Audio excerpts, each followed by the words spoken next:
weird combination that's rarely recommended for use in clinical practice.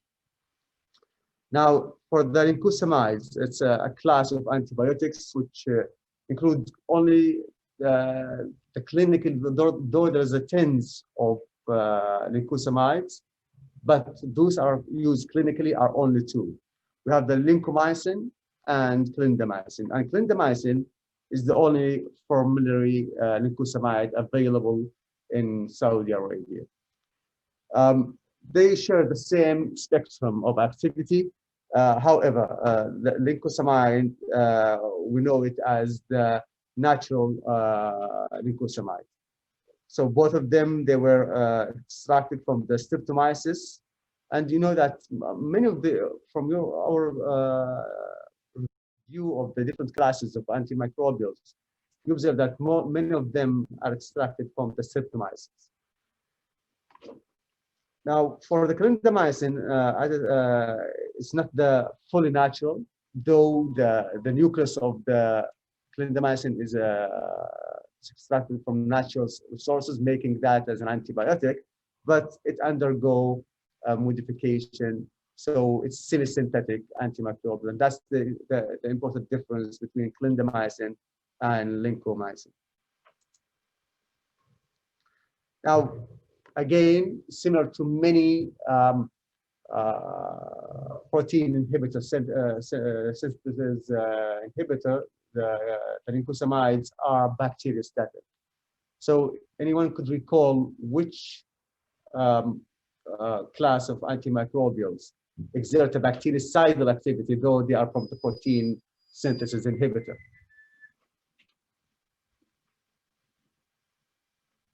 Okay, so amyloacuzide, true, yes. So the amyloacuzide exerts the bactericidal activity, and that owing to the dual mechanism that exert in the bacteria, make it rapidly acting bactericidal agents.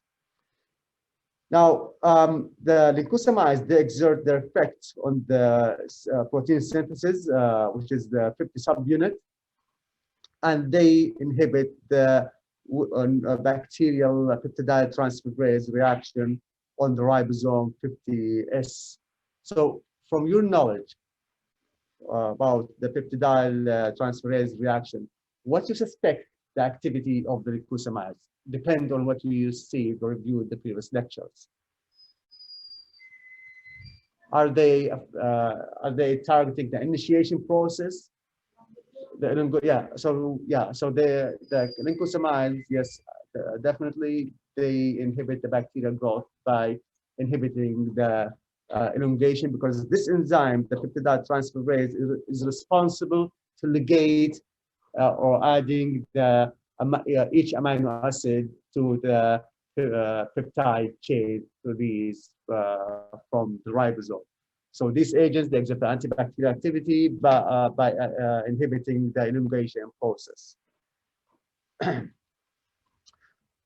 So again, as I said, so because this is a common site with the macrolides, so we suspect that they share many, the bacteria will be able to resist these agents with a common site by alteration to the binding site to this enzyme, rendering these agents as inactive. An important point regarding the lincosamide, they're not toxic to humans because they're very selective in their binding to the peptide transferase, which is not observed or not seen in eukaryotic cells.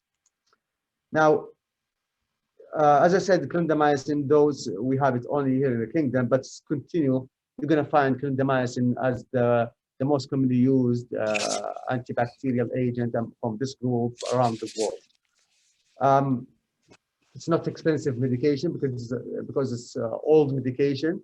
So many companies started to manufacture clindamycin in different dosage forms. You're going to find it available as for oral administration, available as intravenous or parenteral formula, also available in liquid form, lotion. And the lotion form of clindamycin is very frequently used to treat acne, for example. Now, the spectrum coverage of clindamycin is